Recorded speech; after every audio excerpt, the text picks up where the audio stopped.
Il est 9h20 du matin et Damien Vasseur, 38 ans, tient sa tasse de café à deux mains, comme si c'était la seule chose solide dans sa vie. En face de lui, son fils Théo, 8 ans, le regarde avec ses yeux bruns qui posent toujours trop de questions. Ce matin, il n'a pas encore parlé. Ils ont pris le métro depuis Belleville dans le silence, le petit collé contre son bras, et Damien a choisi ce café de la rue Oberkampf parce que c'est à mi-chemin entre l'école et le chantier où il reprend dans une heure. Ce café qui sent la mouture fraîche et le bois chauffé. Ce café qu'il n'avait jamais revisité depuis 17 ans. C'est Théo qui la voit en premier. « Papa, cette dame, elle te regarde. » Damien lève les yeux. Debout près du comptoir, une femme en tailleur bleu marine le fixe. Mallette noire à la main, chignon impeccable, les joues légèrement rosies d'un froid qu'elle vient de quitter dehors. Elle ne bouge pas.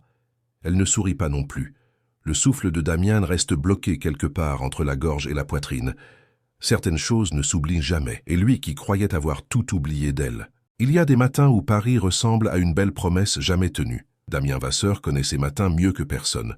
Contremaître dans le bâtiment depuis 12 ans, il se lève à 6 heures, prépare le petit déjeuner de Théo, vérifie le cartable, laisse un mot sur le frigo pour Madame Bonnet, la voisine du dessous qui garde l'enfant quand les chantiers s'éternisent. Et il descend les 4 étages de leur appartement de Belleville, sans jamais prendre l'ascenseur en panne depuis le printemps. Sa vie tient dans une routine bien serrée, comme on tient un mur fissuré avec du plâtre bon marché. Si vous regardez encore cette histoire, c'est peut-être parce que vous connaissez, vous aussi, ce sentiment d'avoir tout reconstruit sans jamais rien oublier. Restez avec nous. Théo est né quand Damien avait 30 ans. Sa mère, Inès, est partie 2 ans après, sans explication suffisante, laissant une valise vide dans le couloir et une note sur la table de cuisine que Damien a déchirée sans la finir de lire.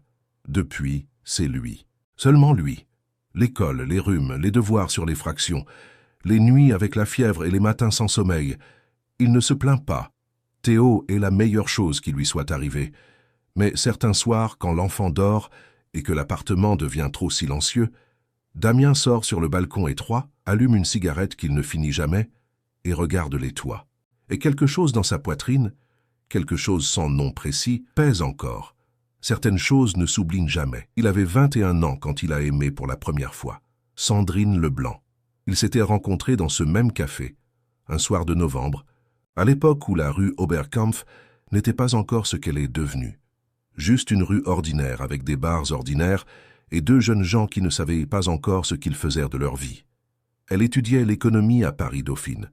Lui venait de commencer son SAP. 2 mondes qui n'auraient jamais dû se toucher. Ils s'étaient touchés quand même, pendant 18 mois, avec la violence douce et maladroite des premières fois. Puis elle était partie pour un stage à Londres, lui avait attendu.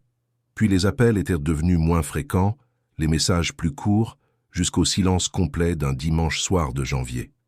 Il n'avait jamais su pourquoi vraiment. Ce matin, assis en face de son fils de 8 ans dans le café qui sent encore pareil, mouture fraîche, bois chauffé, il réalise qu'il n'avait jamais non plus cessé de se poser cette question. Théo mange sa tartine avec la concentration d'un architecte. « Papa, on peut revenir ici demain ? On verra, fiston. » C'est à ce moment-là que son fils lève les yeux vers quelque chose derrière lui. « Papa, cette dame, elle te regarde. Elle n'a pas changé. » C'est la première pensée absurde de Damien, parce que bien sûr elle a changé. 17 ans ont passé, les traits se sont affinés, le regard s'est alourdi d'une certaine autorité tranquille, mais quelque chose dans la façon dont elle se tient, légèrement de côté, la tête inclinée, les yeux directs, est absolument identique à la fille qu'il a connue. Sandrine Leblanc fait 3 pas dans sa direction. Damien. Sa voix est posée, contrôlée. C'est la voix de quelqu'un qui a appris à ne pas laisser paraître l'émotion en premier. Sandrine. Il se lève à moitié, sans vraiment savoir pourquoi, comme un réflexe de politesse ou de panique. Tu es de retour à Paris ? J'habite à Paris depuis 4 ans. 4 ans. Il digère ça en silence. Théo les regarde l'un après l'autre, avec l'attention tranquille d'un enfant qui calcule. « C'est qui ?» demande-t-il. « Une vieille connaissance, dit Damien. »« Une amie, corrige doucement Sandrine, et elle s'accroupit légèrement pour être à hauteur du garçon. « Comment tu t'appelles ?»« Théo. T'as une jolie mallette. » Elle sourit pour la première fois. Ce sourire que Damien n'a pas oublié non plus. « Merci, Théo. » Elle se redresse, pose sa mallette sur la chaise voisine. Geste naturel d'une femme habituée à occuper l'espace, et Damien remarque le logo discret sur la doublure. SL Conseil. PDG. Sandrine Leblanc. Il ne sait pas encore ce que ça représente vraiment. Juste un nom sur du cuir. « Tu as le temps de prendre un café ?» demande-t-elle. La question le prend de court. Il jette un œil à sa montre. 40 minutes avant le chantier, puis à Théo qui a déjà repris sa tartine d'un air parfaitement indifférent. 5 minutes, dit-il. Elle s'assoit. Ils se font face pour la première fois en 17 ans. Et le café autour d'eux continue son matin ordinaire, indifférent à la bizarrerie absolue de ce moment. « Tu vis à Belleville ?» demande-t-elle. « Depuis 8 ans. Toi ?» Marais, pause brève. « Tu travailles dans quoi ?»« Le bâtiment. Contremaître. Et toi ?» Elle hésite une fraction de seconde à peine. « Conseil en stratégie d'entreprise. Certaines choses ne s'oublient jamais. Le parfum qu'elle porte est différent, plus sobre, plus coûteux. Mais il y a dans l'air quelque chose d'exactement familier qu'il n'arrive pas à nommer. « Tu as l'air bien, » dit-il enfin parce qu'il faut bien dire quelque chose. « Toi aussi. » Elle regarde Théo. « Il te ressemble beaucoup. C'est ce qu'on dit. Sa mère n'est pas là. Non. Court, définitif. Elle comprend qu'il ne développera pas. Elle n'insiste pas. C'était déjà ça qu'il aimait chez elle, cette capacité à savoir où ne pas aller. Théo lève les yeux de sa tartine. « Elle est partie, » dit-il simplement. « Mais papa, il fait très bien la tarte aux pommes. » Sandrine rit, Damien aussi malgré lui. Et pendant 2 secondes exactement, le café sent comme un dimanche de novembre, il y a 17 ans, quand ils étaient 2 inconnus qui commencèrent quelque chose. Elle lui donne sa carte avant qu'ils partent. Sandrine Leblanc, PDG, SL Conseil.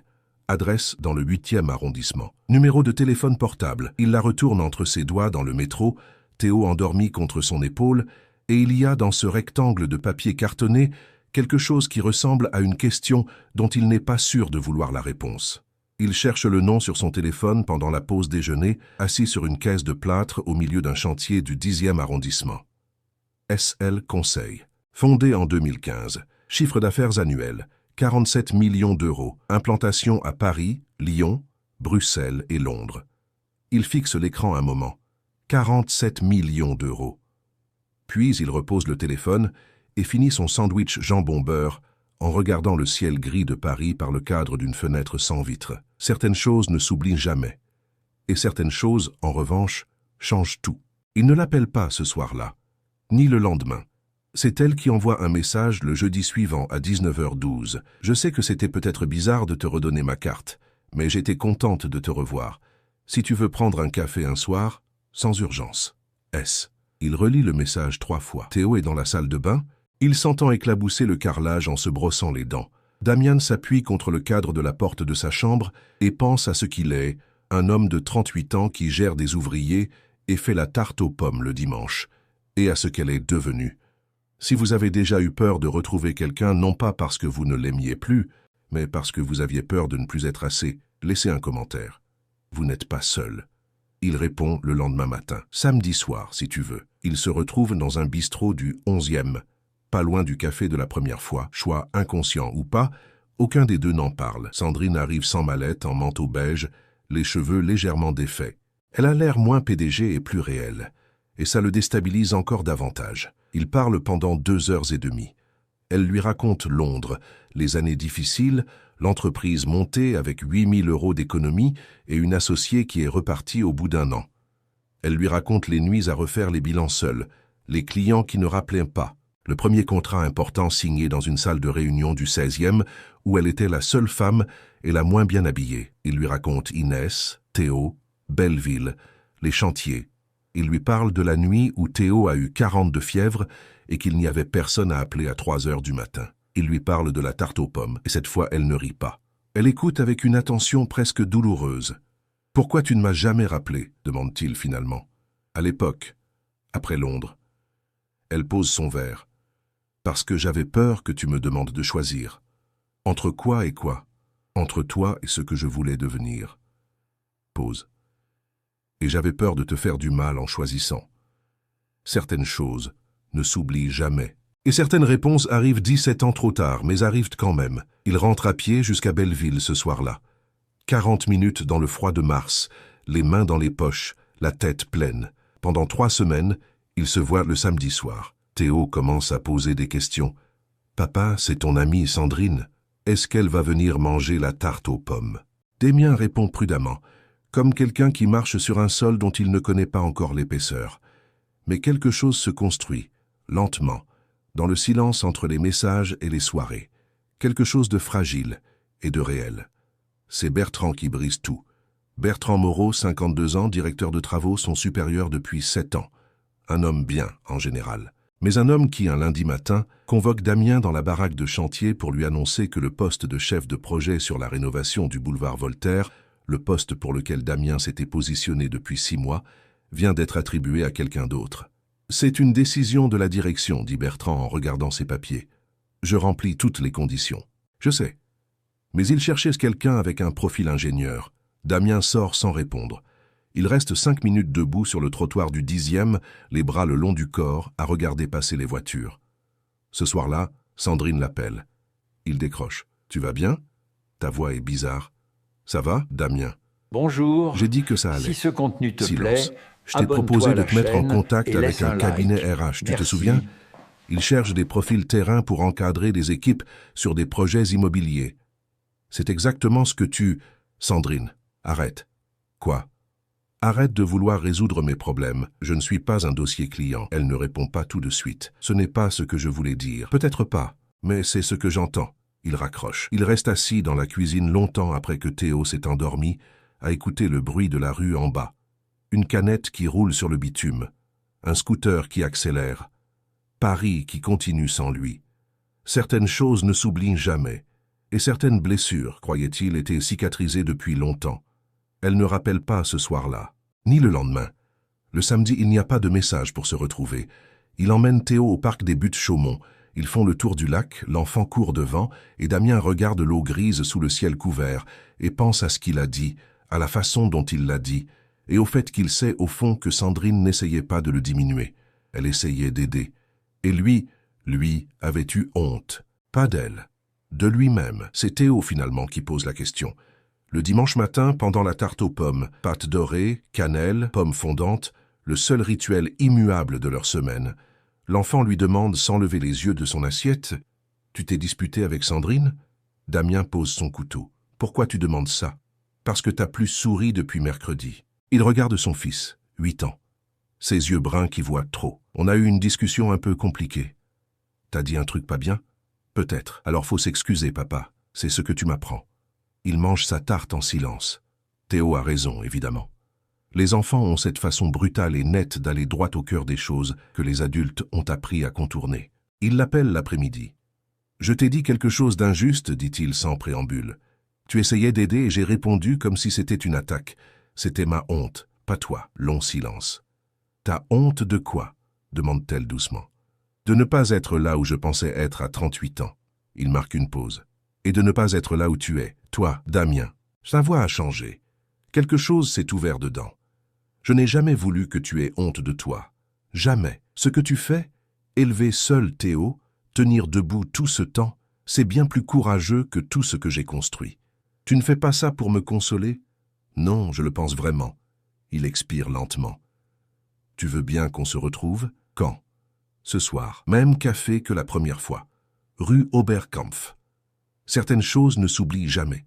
Et certaines choses méritent d'être recommencées, cette fois avec les yeux ouverts. Elle est là, avant lui. Même chaise, près de la fenêtre, le manteau beige sur le dossier. Elle le voit entrer, et elle ne se lève pas tout de suite. Elle le laisse traverser la salle, elle le laisse arriver jusqu'à elle, et quand il s'assoit en face d'elle, il y a dans ses yeux quelque chose de précis et de décidé, qu'il n'avait pas vu depuis 17 ans. « Je ne veux pas gérer ta vie, dit-elle. Je veux juste être dans ta vie. Je sais. Et Théo? Théo t'a déjà adopté. Il me l'a dit ce matin avec sa tarte aux pommes. » Elle rit, ce rire vrai, pas le rire contrôlé. Et quelque chose dans la salle se réchauffe d'un seul coup.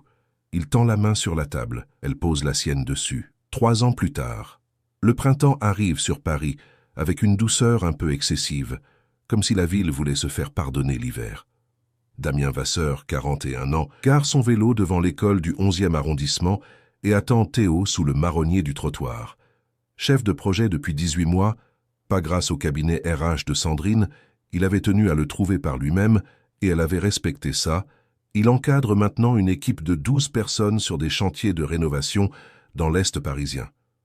Il ne fume plus sur le balcon le soir, enfin, presque plus. La porte de l'école s'ouvre. Théo sort en courant, cartable rebondissant sur le dos, et derrière lui, par le hasard d'un agenda réorganisé, Sandrine traverse la cour d'un pas vif, téléphone à la main, manteau bleu marine. Elle a une réunion dans 1 heure. Elle est passée chercher Théo parce que Damien était coincé sur un chantier, et voilà finalement qu'ils se retrouvent tous les 3 en même temps sous le marronnier, dans la lumière de ce jeudi d'avril. Théo saute au cou de Sandrine, puis au cou de son père, puis les regarde tous les deux avec une satisfaction évidente. « On rentre à la maison ?» demande-t-il. La maison. Depuis 6 mois, ce mot a une autre adresse. Un appartement plus grand, rue de la Roquette, avec une vraie cuisine où la tarte aux pommes a maintenant une vraie fenêtre pour refroidir. Théo a sa chambre. Sandrine a transformé l'ancienne salle de rangement en bureau. Elle continue à travailler trop tard le soir. C'est sa nature. Mais elle referme son ordinateur à 22 heures et elle vient s'asseoir sur le canapé. Certains soirs, ils ne se parlent pas beaucoup. Ils lisent, chacun de son côté, et c'est exactement suffisant. Ils passent devant la rue Oberkampf en rentrant à pied, comme ça arrive parfois. Le café est éclairé de l'intérieur, la même lumière chaude, les mêmes tables en bois clair. « C'est là que vous vous êtes retrouvés ?» demande Théo. Il connaît l'histoire par fragments. Les enfants collectionnent les fragments des histoires de leurs parents. « Oui, » dit Damien. « Et là où vous vous étiez séparés avant ?»« Aussi, » dit Sandrine. Théo réfléchit une seconde. « Alors c'est un bon café ?» Il rit. Damien passe un bras autour des épaules de Sandrine, l'enfant leur prend une main à chacun, et ils continuent dans la rue qui sent le printemps et le bitume chauffé, et la vie ordinaire qui reprend. Certaines choses ne s'oublient jamais, et certaines choses, les meilleures, vous reviennent exactement quand vous aviez arrêté d'y croire. Si cette histoire a touché quelque chose en vous, une ancienne blessure, une deuxième chance, ou simplement l'espoir que certaines choses peuvent recommencer, laissez un commentaire en bas. Racontez-nous, et si vous avez regardé jusqu'ici, merci du fond du cœur. Abonnez-vous pour ne manquer aucune de nos prochaines histoires. À très vite.